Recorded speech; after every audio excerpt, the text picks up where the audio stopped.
Well, here's another clue for you all. The walrus was Paul.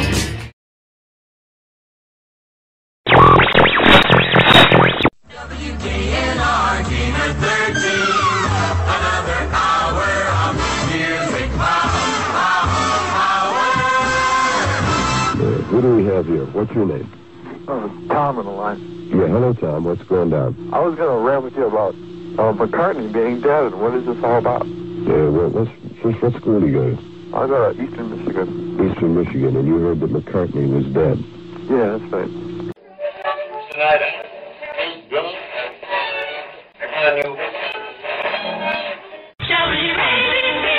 It is 22 before the hour of 1 o'clock, WABC chime time. I just got a call from Georgia. Now, this doesn't mean a heck of a lot, except for the fact that the other night I got a call from Indiana, and the whole thing is about one thing. The fact that there's something very strange about the Beatle Paul. The fact that the Beatle Paul may be dead. Any parent can testify the lifestyle of the Beatles has always been somewhat different. And if you believe current rumor, their style of revealing Paul McCartney's alleged death is being carried out with singular taste. Most agree that the death of Paul occurred in November 1966. Thus, the Sgt. Pepper LP would be the first album to contain clues. If you will take Strawberry Fields Forever and play it at 45 RPM, take the LP and play it at 45, you will distinctly hear the words, "I buried Paul." If you will look at the Sgt. Pepper's album, the first strange thing you'll notice is that on the cover, and this may or may not be true, there's a hand over his head, somebody's right hand. Hello? Hello, Miss... Yes, Derek Taylor. Yeah, sure. How are you, sir? Why the preoccupation with death and exotic symbolisms of death? I'm not aware of any preoccupation with death or any symbolism. These are not things that we are aware of. It's coincidental. Unless there somewhere deep down there's a death wish, I don't know. That could be so. Everyone's uptight about this. It's a negative trip, this is. It's a very bad trip for everyone. It's death, and it doesn't have any point, it doesn't have any purpose. It's a death trip, and it's no good, and it'll lead you into nothing.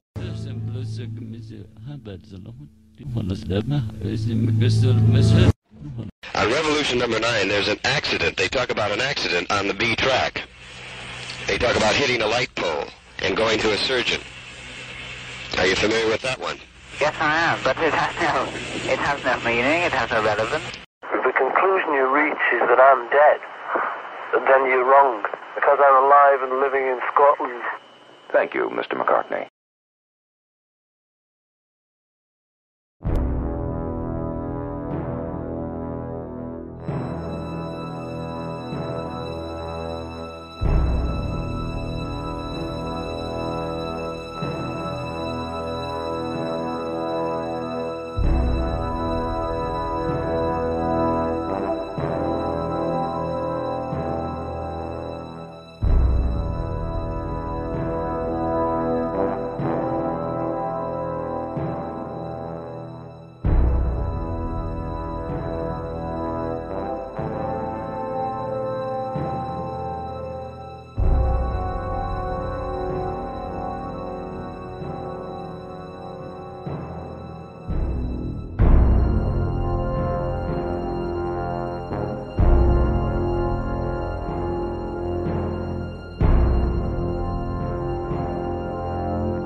This is my first return visit to the Abbey of Thelema since 1955, when in the summer I rented it for 3 months and worked restoring the frescoes painted by Aleister Crowley in 1920.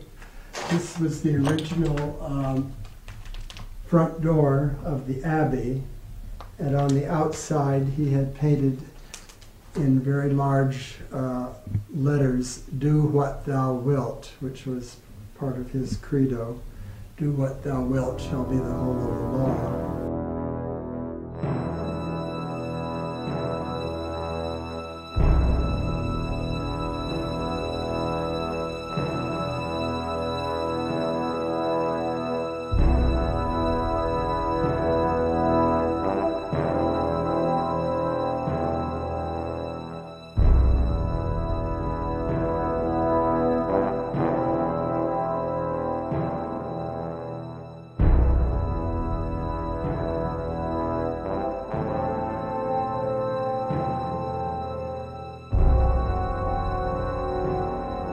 Solomon is, of course, originally the king of Israel in the Book of Kings in the Bible. And he lived around 800 BC, and he was the great king who built Solomon's temple. So now from his legend, if you will, arises the Masonic fraternity, and also arises the legend of Solomon the Great Magician. Little Megaton and the Greater Key of Solomon. These handbooks of magic were attributed to Solomon for 2 reasons. Number 1, he was the great magician, the legendary magician, and number 2, these people were afraid to put their real names on the books because they'd get burned at the stake.